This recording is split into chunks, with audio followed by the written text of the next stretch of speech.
Apakah sudah terlihat?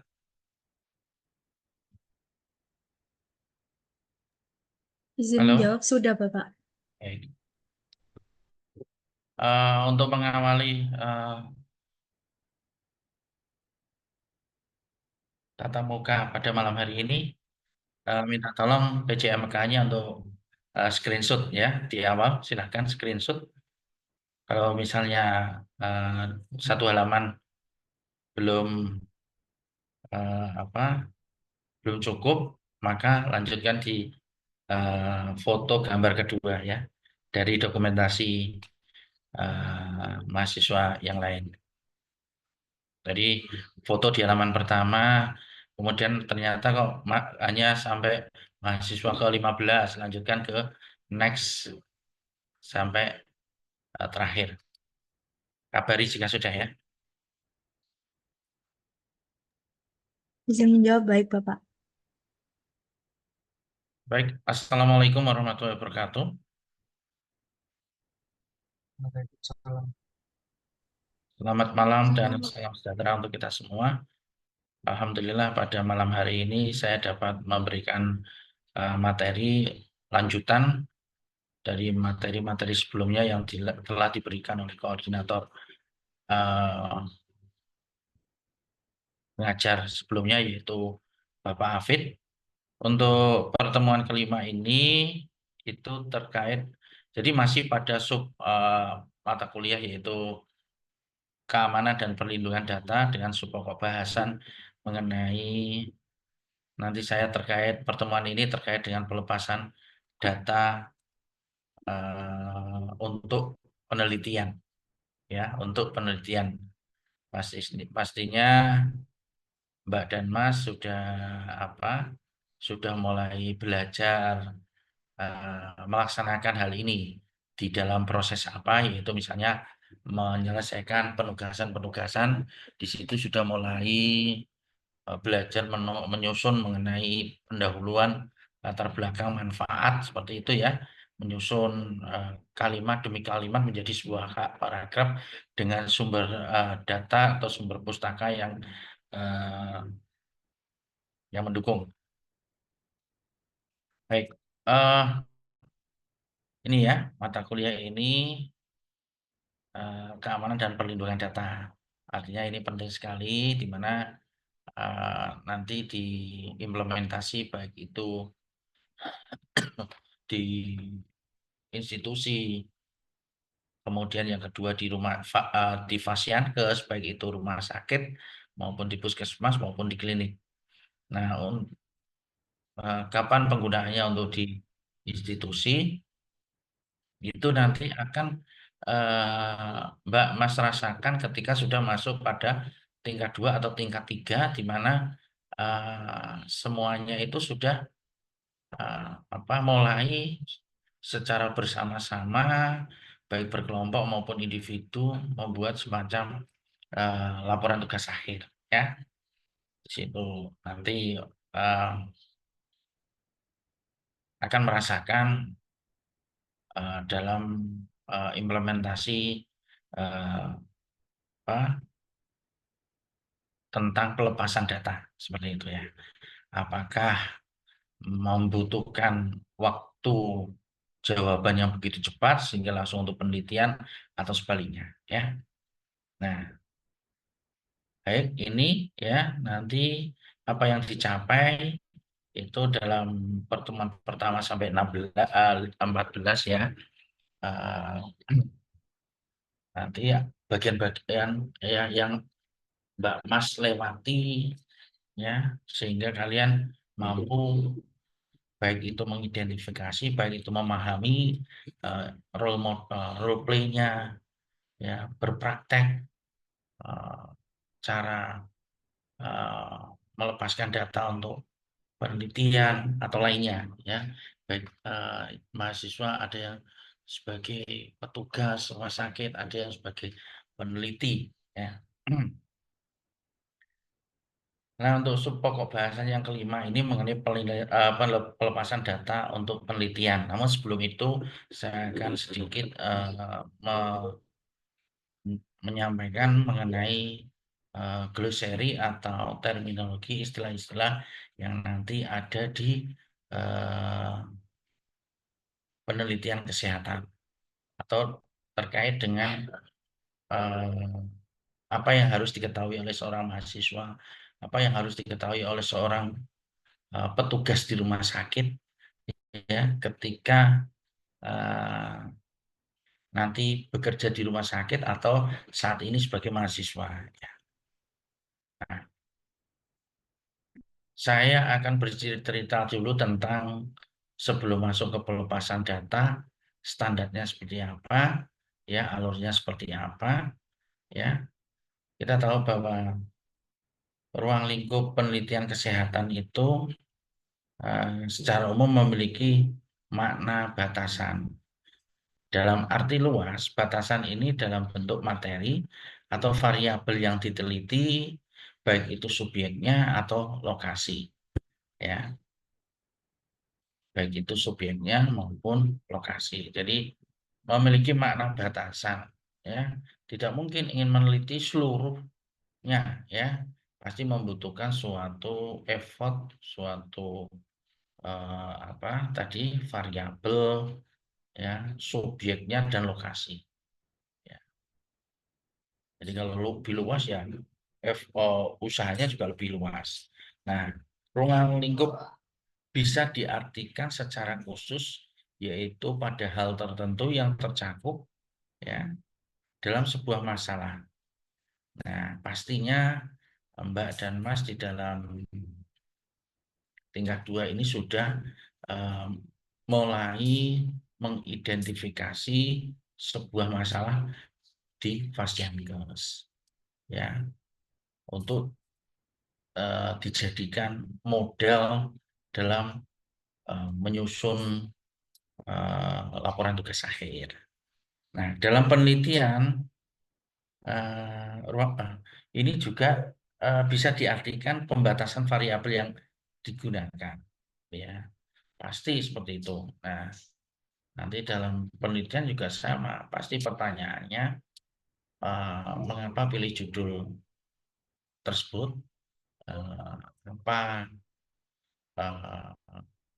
yang mendasari, apa yang melatar belakangi mengambil judul tersebut.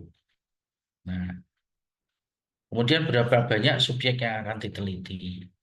Nah, di materi metode penelitian pasti sudah disampaikan mengenai instrumen-instrumen ya terkait dengan penentuan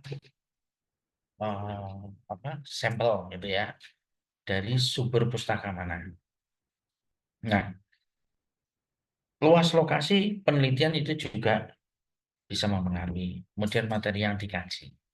Nah, adanya pembatasan atau ruang lingkup dalam sebuah penelitian penting adanya akan mempengaruhi suatu validitas dari penelitian itu sendiri. Ya, adanya pembatasan atau ruang lingkup dalam sebuah penelitian ya, itu penting adanya karena akan mempengaruhi validitas dari hasil penelitian itu sendiri.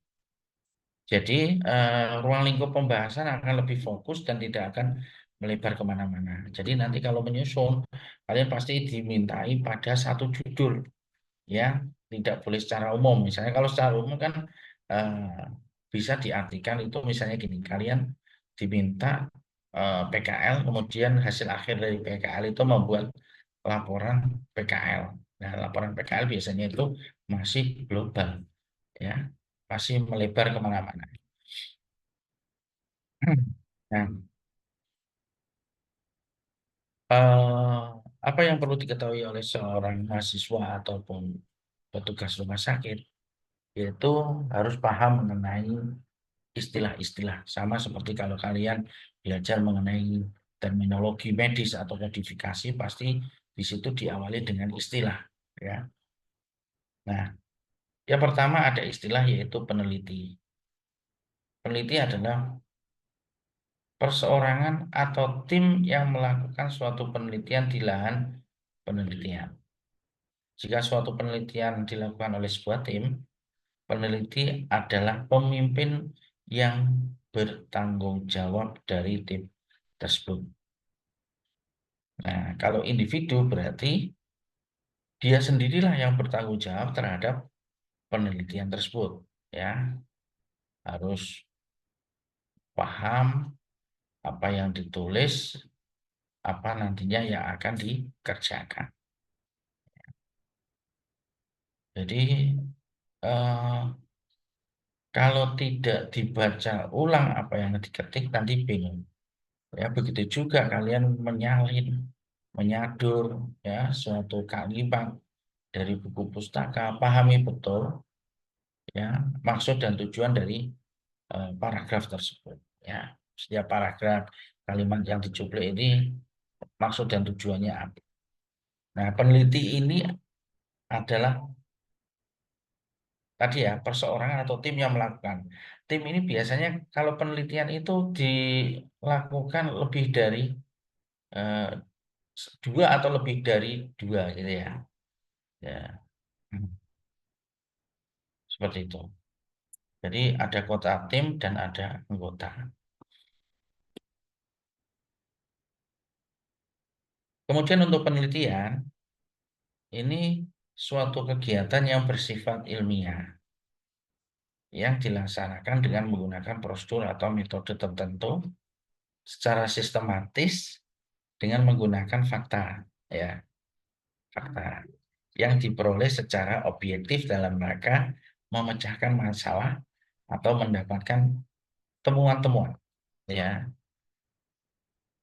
Nah, nanti eh, mulailah eh,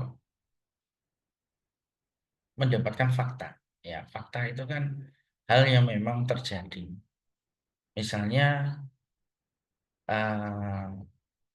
ketika PKL di situ PKL lebih dari satu mahasiswa, artinya tim. Ya, nah tim dari beberapa tim ini oleh clinical instructor yang ada di rumah sakit, ya itu akan membagi pada beberapa unit kegiatan, ya pada unit kegiatan. Mahasiswa A ada di pendaftaran pasien atau registrasi, petugas B ada di retrieval, distribusi, filing, petugas C ada di assembling. Nah, di situ di pendaftaran setiap apa yang kita lihat, yang mahasiswa lihat, di situ pasti ada yang sesuai dan ada yang tidak sesuai. Silahkan. Nanti kalau ingin menyampaikan suatu pendapat, ya kalian harus berdasarkan faktanya seperti itu. Jadi misalnya gini, pada tanggal 19 Februari ketika PKL di pendaftaran mendapatkan pasien yang yang dilayani dengan cepat. Ya, cepatnya ini karena pasien sudah mampu mendaftar secara mandiri gitu ya. Akhirnya langsung ke klinik yang tertuju. Ada juga sebaliknya menemukan fakta kendala-kendala pasien yang mendaftar itu tidak bisa menggunakan hak handphone untuk daftar, kemudian tidak membawa identitas, ya dan lain sebagainya. Nah itu fakta-fakta itu. Kemudian eh, ketika demikian maka waktu pelayanan di pendaftaran akan lebih lama, ya seperti itu. Jadi nanti bisa mendapatkan dari berapa data itu, ya berapa menit, ya seperti. Nah, itu salah satu contohnya sih. Nah, nanti perlu diketahui bahwa di rumah sakit mahasiswa itu ketika menyusun proposal untuk penelitian untuk tugas akhir perlu juga memperhatikan istilah nanti istilah berikut. Berikut adalah istilah penelitian klinis internal.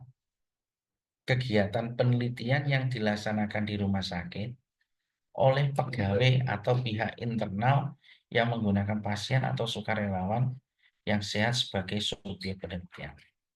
Artinya ini kegiatan penelitian yang dilaksanakan di rumah sakitnya sendiri. Di rumah sakitnya sendiri. Ya. Dan yang melakukan itu adalah pegawai rumah sakit tersebut. Ya, seperti itu maksudnya. Jadi pasti kita nanti eh, ketika kalian misalnya posisi yang bekerja akan melihat, akan mengetahui, oh ini maksud yang pernah disampaikan oleh Pak Rifai, ini jenis penelitian klinis internal. Jadi kegiatannya dilakukan oleh pegawai rumah sakit itu sendiri, ya, dan meliti di lahan rumah sakit itu sendiri. Kemudian ada istilah penelitian klinis eksternal. Adalah kegiatan penelitian yang dilaksanakan di rumah sakit oleh pihak eksternal seperti mahasiswa, dosen, masyarakat umum, atau institusi lain dengan menggunakan pasien atau sukarelawan yang sehat sebagai subjek penelitian. Ya. Nanti contoh Mbak Mas nanti itu mahasiswa yang akan melakukan penelitian di suatu rumah sakit. Maka masuk istilah penelitian klinis eksternal. Ya, dilaksanakan di rumah sakit oleh pihak eksternal yaitu mahasiswa. Begitu juga dosen-dosen kampus, misalnya Polkesma akan mengadakan penelitian di rumah sakit, misalnya di Rumah Sakit Kanjuruhan, Rumah Sakit Saiful Anwar, maka statusnya adalah dia penelitian klinis eksternal.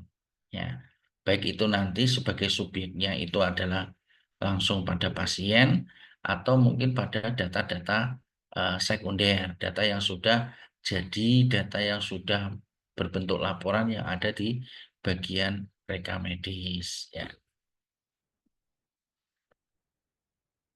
Kemudian juga ada istilah penelitian non klinis, ya, internal, kegiatan penelitian yang dilakukan oleh unit kerja atau internal rumah sakit atas penugasan tertulis dari direktur dan atau pelaksanaan program unit kerja yang menggunakan subjek selain manusia. Ya. Jadi ada kegiatan penelitian yang dilakukan oleh unit kerja atau eh, internal rumah sakit. Jadi contohnya misalnya eh, bagian rekam medik membentuk istilahnya panitia rekam medis gitu ya. Jadi di situ ada orang-orang, ada bagian rekam medis, bagian keperawatan, bagian kebidanan, kemudian ada bagian apa medis ya, dokter. Nah, di situ eh, pada periode 3 bulan sekali mengadakan review ya, misalnya review ya, review tentang ketidaklengkapan pengisian catatan medis. Nah, ketidaklengkapan ini itu dibagi 2 metode. Metode yang langsung pada dokumen rekam medis pada pasien yang belum pulang dan pada dokumen rekam medis pada pasien yang sudah pulang. Itu bisa, ya. Nanti dijadikan suatu eh, laporan. Kemudian ada penelitian non-klinis eksternal. Adalah kegiatan penelitian yang dilakukan yang dilakukan di rumah sakit oleh pihak eksternal seperti mahasiswa, dosen, masyarakat, institusi menggunakan subjek selain manusia sesuai dengan ketentuan yang berlaku. Jadi Mbak Mas nanti paham kalau nanti misalnya sebagai subjek penelitiannya itu dokumen rekam medis atau subjek penelitiannya itu eh, apa data laporan, maka bisa masuk penelitian non klinis eksternal. Ya, penelitian yang klinis eksternal itu langsung misalnya pada eh, pasien. Di rekam medis juga bisa, misalnya terkait langsung mengenai eh, apa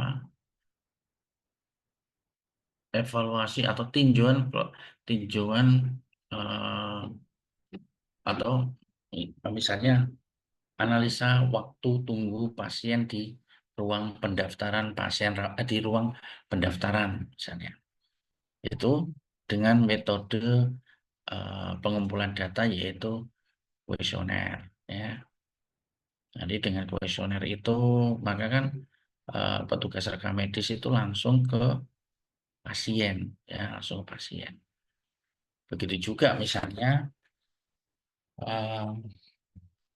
pada tenaga medis, ya, misalnya faktor-faktor yang mempengaruhi ketidaklengkapan pengisian catatan medis, ya, misalnya langsung menginterview dokter, ya, kenapa faktornya misalnya ada faktor medis, ada faktor administrasi, ada faktor eh, pelayanan atau keperawatan.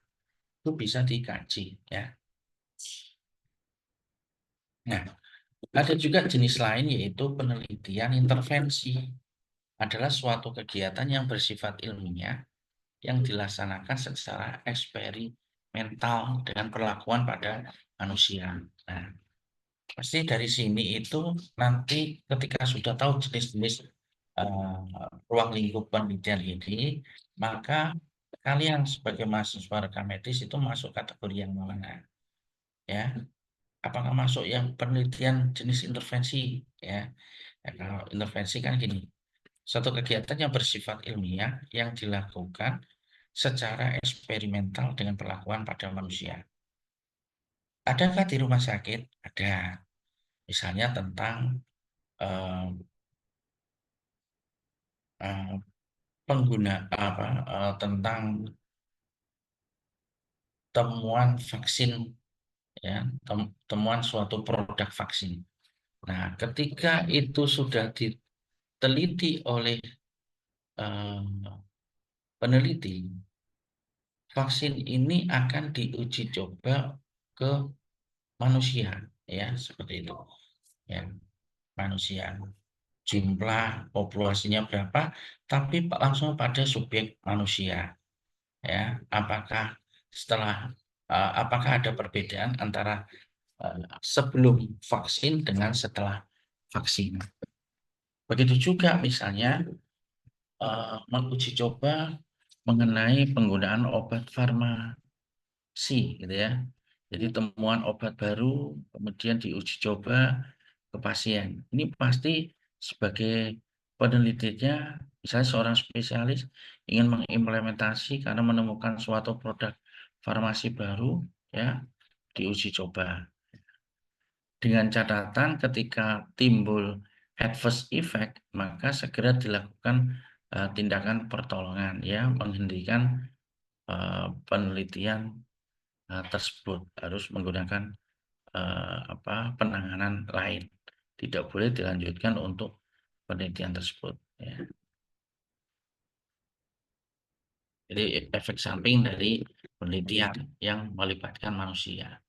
Kadang juga nanti dari DPJP yang ada di rumah sakit yang sebagai DPJP yang sama-sama dengan kompetensinya, itu ada yang menolak atau ada yang tidak menolak dengan catatan ini harus layak etik. Nah, begitu juga setelah masuk pada jenis penelitian, nanti juga paham tentang istilah responden atau subjek penelitian.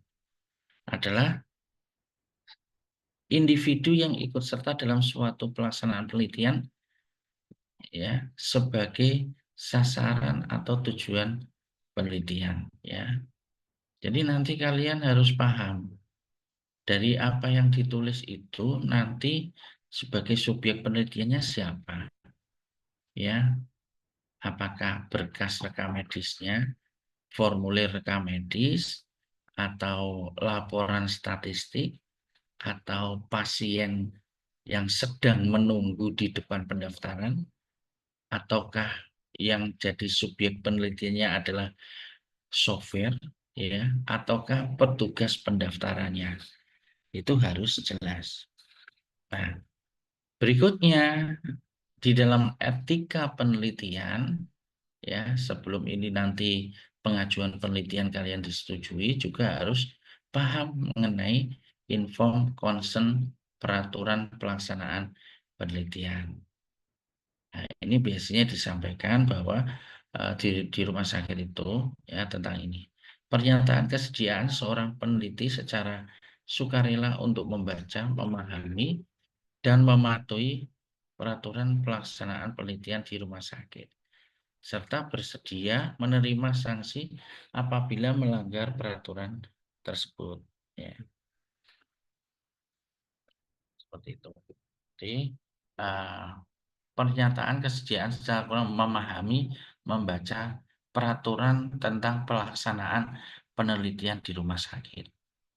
Ya, kalian harus dibaca itu.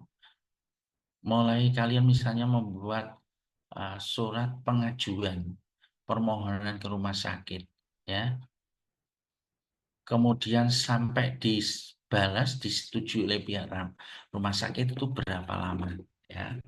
Seperti itu. Jadi harus membaca apakah kadang kan mahasiswa menunggu ya. Nah, sebelumnya harus mengetahui kira-kira estimasinya itu berapa lama ya. Apakah 1 bulan, 2 minggu, 3 minggu, atau 1 minggu, atau 3 hari. Karena setiap rumah sakit itu prosedurnya kadang ada yang 14 hari, ada yang 1 minggu, ya seperti itu. Oke, saya lanjutkan.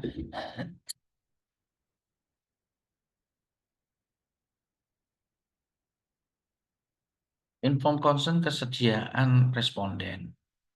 Ya, ini juga harus diingat ya.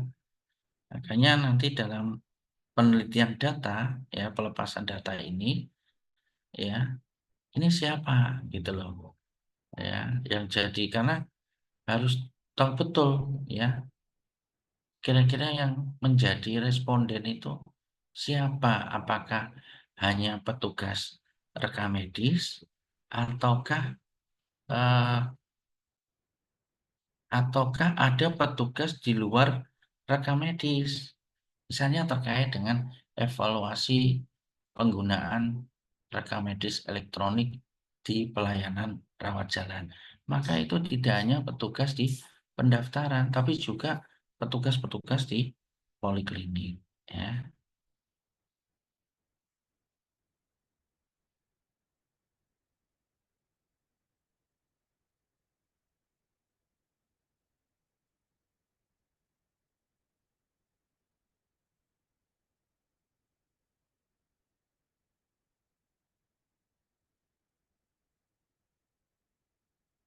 Oke, nah itu ya pemahamannya.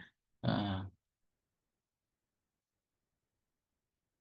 kemudian saya lanjutkan. Apakah ada pertanyaan dari sini?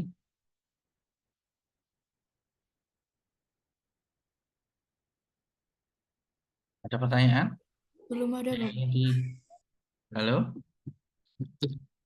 Ada yang ingin dikonsultasikan? Izin Belum bertanya ada? belum ada, Bapak. Izin Baik, menjawab baik, belum ada, Bapak. baik.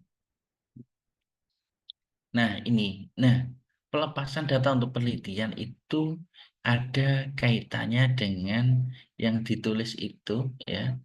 Itu layak. Ya, artinya harus paham mengenai etik penelitian. Ya, etik penelitian.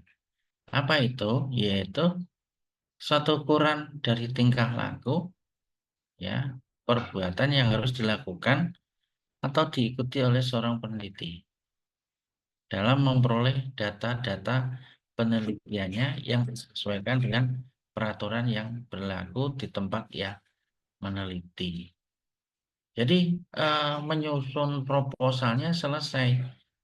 Menyusun proposal selesai, pengajuan permohonan untuk penelitian, ya ketika permohonannya itu disetujui, ini ya etik penelitiannya harus diperhatikan. Ya. Jadi apa aturannya misalnya? Ya, misalnya telah ditentukan jadwal untuk pengambilan data dari minggu pertama sampai kedua misalnya, atau dalam 1 bulan di bulan Februari, maka harus melaksanakannya di periode tersebut. Begitu juga misalnya ada etika misalnya untuk pengambilan sampel ya. Perlu membedakan antara sampel untuk validitas dan reliabel dan juga untuk kebutuhan penelitian ya. Di sini etikanya tidak boleh dijadikan satu. Ya, hasil dari validitas reliabel langsung dipakai untuk pengolahan hasil penelitian. Ya. Nah, berikutnya peneliti harus tahu bahwa di rumah sakit itu nanti ada juga proses mengenai telaah ya yang dilakukan oleh seorang penelaah atau reviewer, di mana orang yang dianggap dan mampu memberikan penilaian atas masukan kegiatan ya. Jadi mampu memberikan penilaian dan masukan atas kegiatan penelitian yang telah dirancang, akan dilaksanakan dan dilaporkan oleh peneliti. Ya. Jadi proposalnya itu ditelaah. Kira-kira ini masuk yang tidak berisiko atau memiliki resiko tinggi. Ya, jadi nanti ada pembagian 3 kelompok gitu ya, yang tidak berisiko, resiko tinggi, atau full board. Nah, ada juga nanti istilah ya, sambil menunggu jawaban boleh penelitian di rumah sakit tersebut atau fasilitas tersebut, itu muncullah surat keterangan namanya ethical clearance ya, keterangan tertulis ya yang wajib diberikan oleh komite etik ya untuk penelitian yang diajukan oleh peneliti ya. Di sini apakah subjek penelitiannya itu melibatkan manusia atau tidak. Ya. Di sini diperlukan sekali karena untuk memastikan bahwa penelitian tersebut itu memenuhi prinsip etik, di mana memenuhi harkat martabat manusia, berbuat baik, bermanfaat, dan berkeadilan. Ya. Kenapa demikian? Saya feedback dari sejarah etik kesehatan. Ya. Dari sejarah etik kesehatan.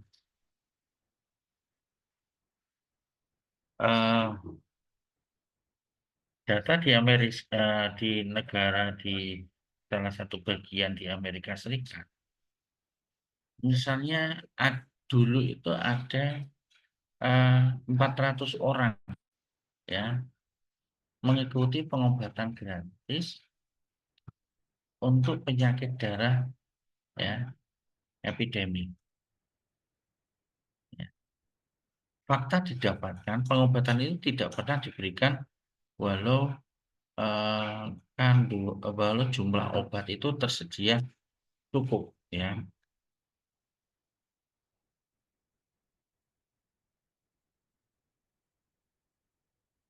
Faktanya pengobatan itu tidak pernah diberikan meskipun ya salah satu jenis obat itu tersedia. Yang akhirnya dari pengobatan itu lebih dari 100 orang itu meninggal.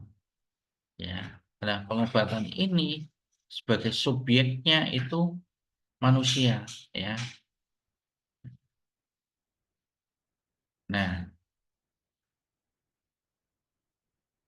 subjeknya ini harus pria ya.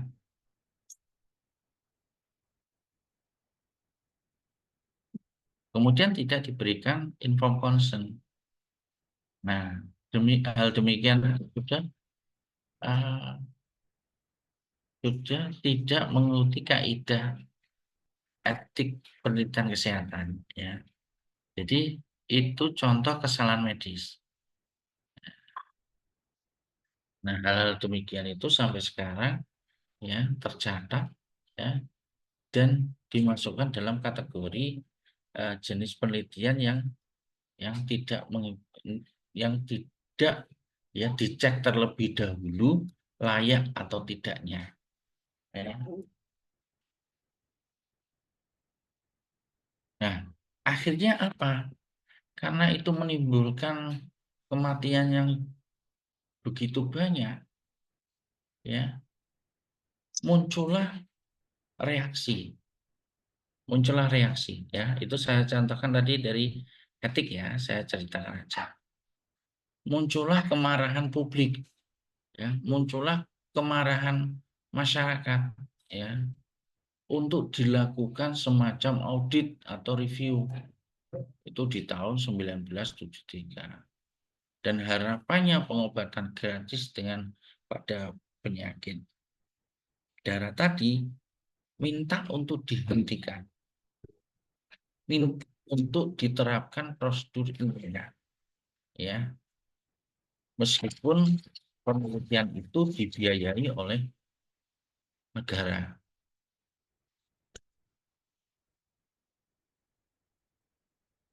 ya, seperti itu. Saya lanjutkan kembali.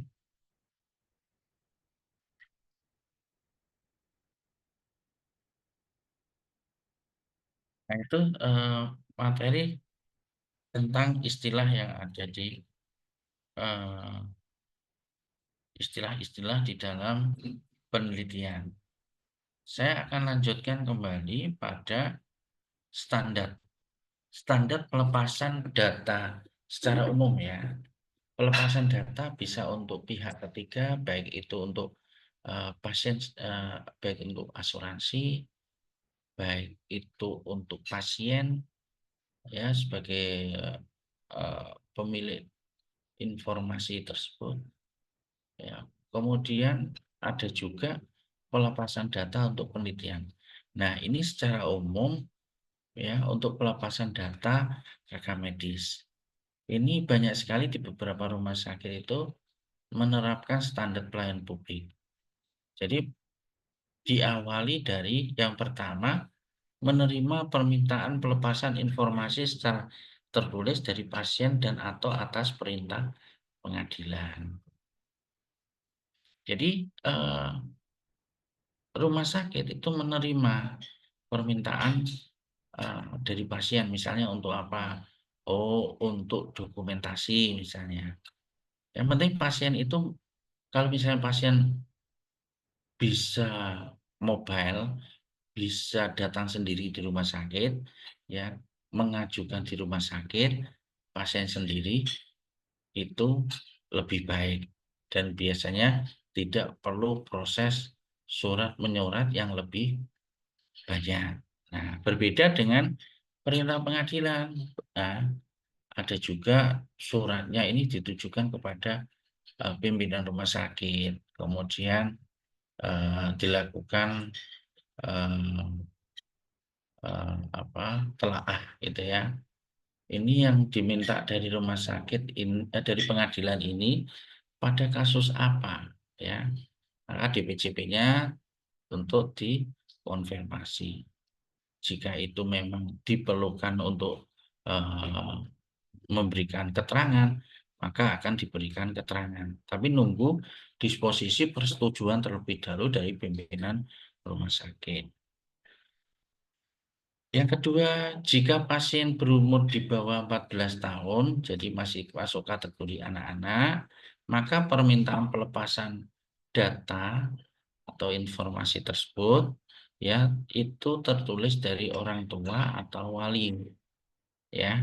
Kemudian yang ketiga, memastikan bahwa peminta informasi adalah benar-benar pasien sendiri ya dengan bukti ditunjukkan kartu identitas pasien. Itu rambu-rambu yang harus diperhatikan dalam pelepasan data. Nah, kemudian yang keempat, apabila permintaan pelepasan informasi berasal dari pihak lain, ya, atau pihak ketiga, contohnya misalnya perusahaan, asuransi harus disertai yang namanya surat kuasa bermaterai. Jadi nanti saya mungkin secara teorinya ya demikian, secara prakteknya seperti apa ya. Jadi misalnya ada pasien sendiri meminta ya surat keterangan medis, maka dari petugas di front office akan mengarahkan ke bagian petugas bagian keterangan medis. Jadi biasanya di rumah sakit itu ada kantor rekam medis, kemudian ada petugas loket yang khusus menangani atau melayani mengenai keterangan medis. Di situ apa yang harus dilakukan oleh petugas keterangan medis ketika ada pasien atau tamu di depan, harus lakukan wawancara dialog yang sopan dan santun. Ya, biasanya kalau posisinya duduk, ya kedua belah harus duduk sejajar. Artinya gini, ketika ada tamu silahkan silahkan duduk Bapak atau Ibu. Kemudian petugas di rumah sakit memperkenalkan, perkenalkan nama saya Rifai, saya bagian keterangan medis di rumah sakit eh, rumah sakit Kanjuruhan misalnya.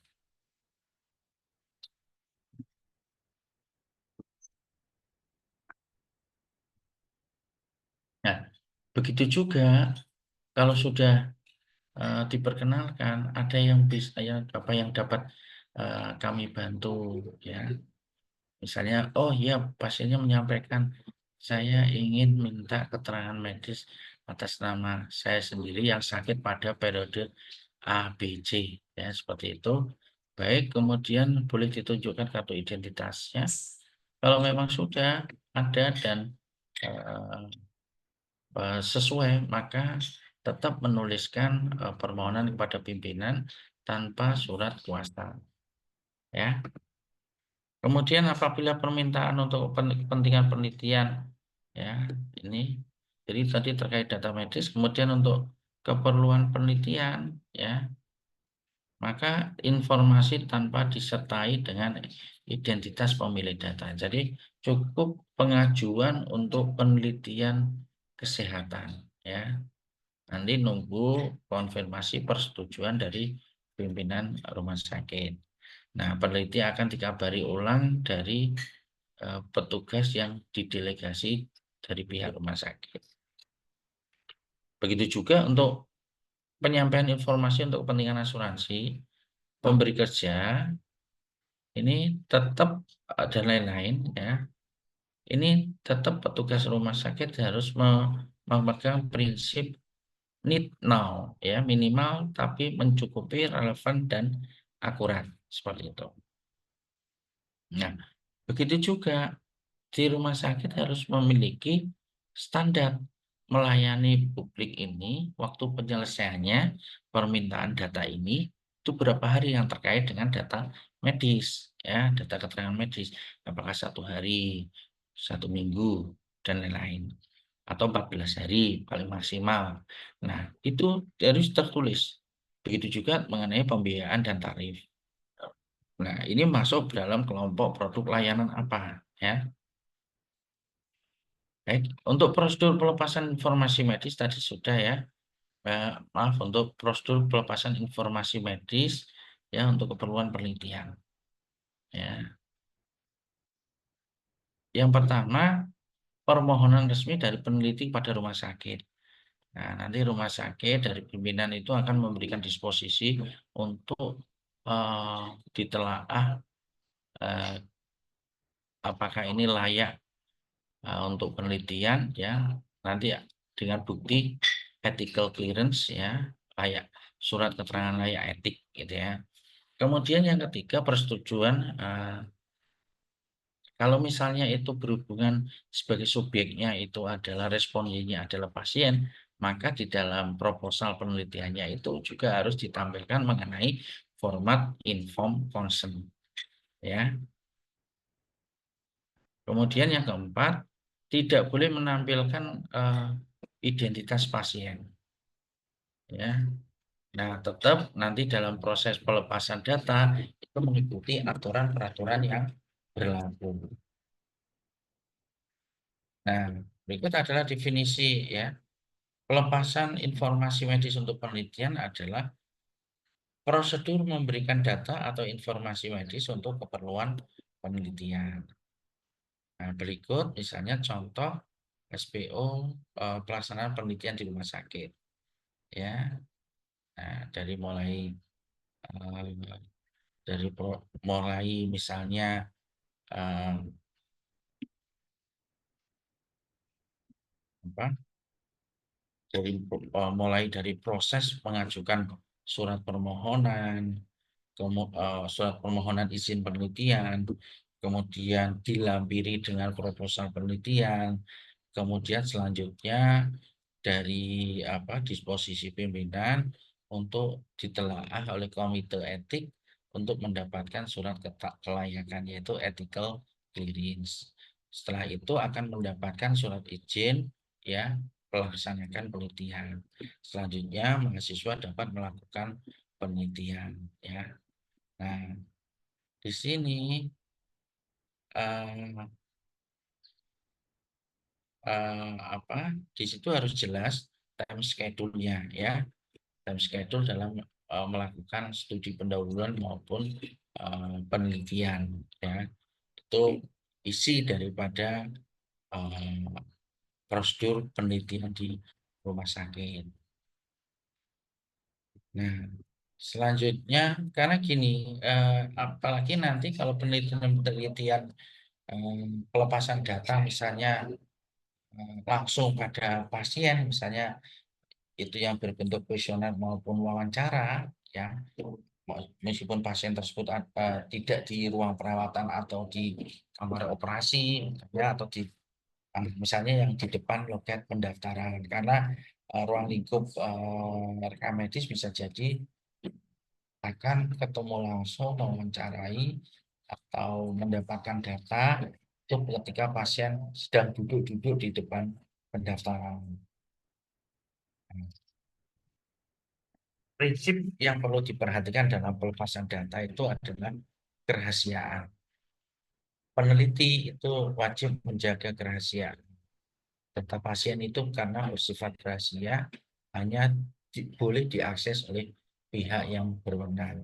Jadi kalau nanti misalnya kalian baik yang penelitian langsung maupun pada dokumen rekam medis atau tahu apa terjadi ketidaksesuaian, maka tidak boleh menceritakan ke pihak manapun, ya, karena khawatirnya nanti akan disalahgunakan. Ketika itu disalahgunakan dan itu bermasalah, maka akan dicari sumber penyebaran masalah tersebut. Yang kedua adalah persetujuan.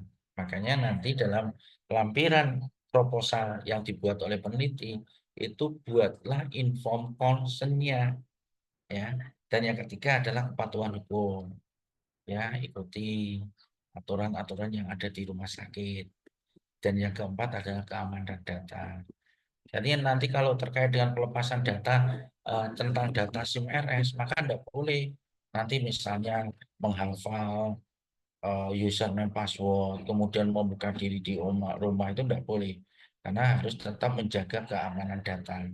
Informasi harus disimpan dengan aman. Nah, jenis data yang bisa dilepas itu kan beda-beda. Ada data teridentifikasi, misalnya data identitas pasien, ada juga data identitas medis, ya. Jadi data identitas sosial itu di bawah tanggung jawab petugas rekam medis, sedangkan data identitas medis itu sebagai tanggung jawabnya adalah dokter, perawat, bidan, ya, dietitian dan lain-lain, psikolog, ya. Kemudian data terdeidentifikasi anonim digunakan untuk penelitian tanpa menyebut identitas pasien. Kemudian data teragregasi, data statistik tanpa informasi individu. Oke, nah jangan sampai nanti ya risiko dari penelitian pelepasan data ini ya risikonya apa? Hati-hati ya. Apa nanti minimalkan tidak terjadi pelanggaran privasi ya. Jangan sampai itu bocor dan disalahgunakan. Yang kedua adalah penyalahgunaan data.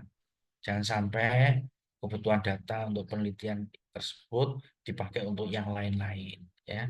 Kemudian kurangnya kesadaran dan kepatuhan. Jadi perlu menjaga regulasi ya, perlu menjaga keamanan dan perlindungan data. Prosedurnya seperti itu, tentang etik. Nah, nanti ketika pengajuan permohonan penelitian itu akan ditelaah oleh komite etik ya. Nanti apakah kategori penelitian ini exempted, expanded maupun full board. Exempted itu yang minimal risiko, tidak ada berisiko. Expanded ini telaahnya dilakukan oleh minimal 3 orang untuk mengetahui kategorinya risiko sedang atau rentan, ya subjek yang rentan. Sedangkan full board ini minimal dilakukan reviewnya atau telaahnya oleh 5 orang karena terkait dengan penelitian yang berisiko tinggi.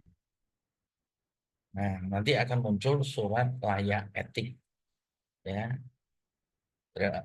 Di situ contoh untuk apa persetujuan untuk dikeluarkan surat layak etik.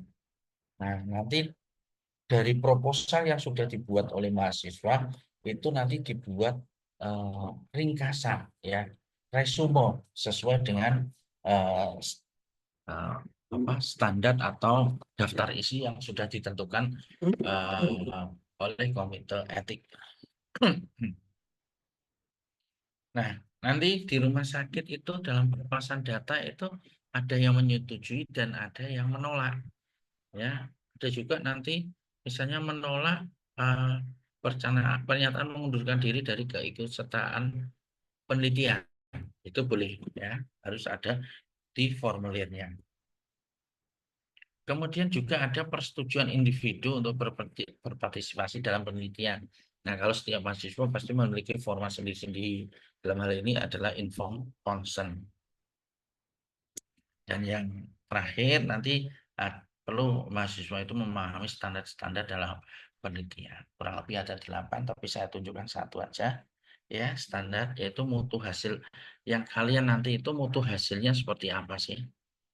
Ya, apakah ini yang kalian susun itu manfaatnya untuk peningkatan ilmu pengetahuan teknologi atau tidak, mengikuti kaidah metode ilmiah apa tidak, memenuhi capaian pembelajaran atau tidak, misalnya untuk sebagai salah satu syarat untuk lulus D3 rekam medik.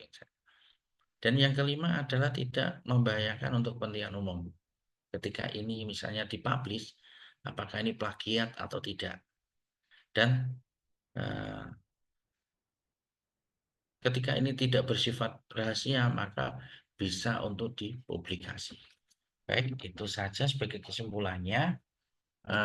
Pelepasan informasi medis untuk penelitian harus dilakukan dengan penuh tanggung jawab. Ya, jangan penuh tanggung jawab. Tidak boleh asalan ya. Tidak boleh dianggap remeh atau mudah. Yang kedua, privasi keamanan data pasien harus menjadi prioritas utama. Dan yang ketiga, patuhi regulasi standar etik ya dalam proses pelepasan data. Mungkin itu yang dapat Pak Rifai sampaikan pada malam hari ini. Kurang lebihnya mohon maaf. Dan sebelum saya tutup, apakah ada yang ingin didiskusikan?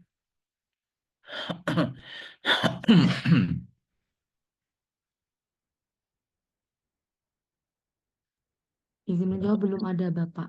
Baik, kalau belum ada, kami minta tolong untuk on kamera semuanya ya untuk bukti dokumentasi. Ya, kalau misalnya ya di depan laptop atau HP ya dibuka ya. Kalau kalian Pak Rifai tadi dari jam 6 nanti berbicara dengan apa dengan perangkat tidur gitu ya. Seperti itu ya. Minta tolong yang lain segera on ya. Ya, baik, ayo. Yang lain ditunggu PJMK-nya ya. Ayo, Faranisa, Rian, Arum, Sanas, Tania, ya. Ini yang hadir 24 ya. Dari total berapa? 40 atau 30 berapa? Izin menjawab 33, Bapak.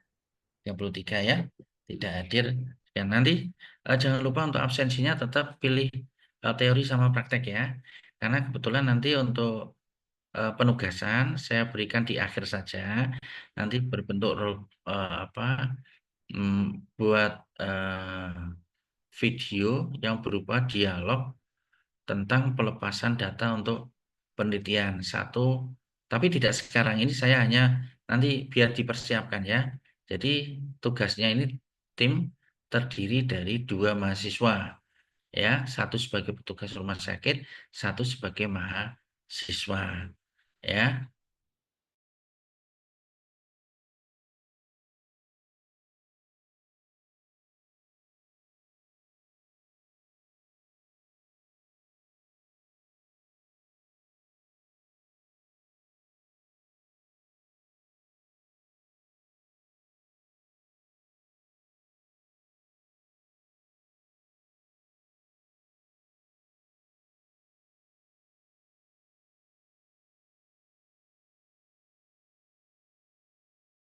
Sudah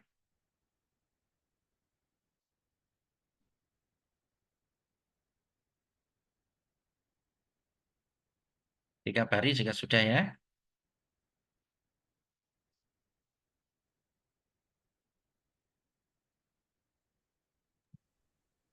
Izin menjawab sudah, Bapak.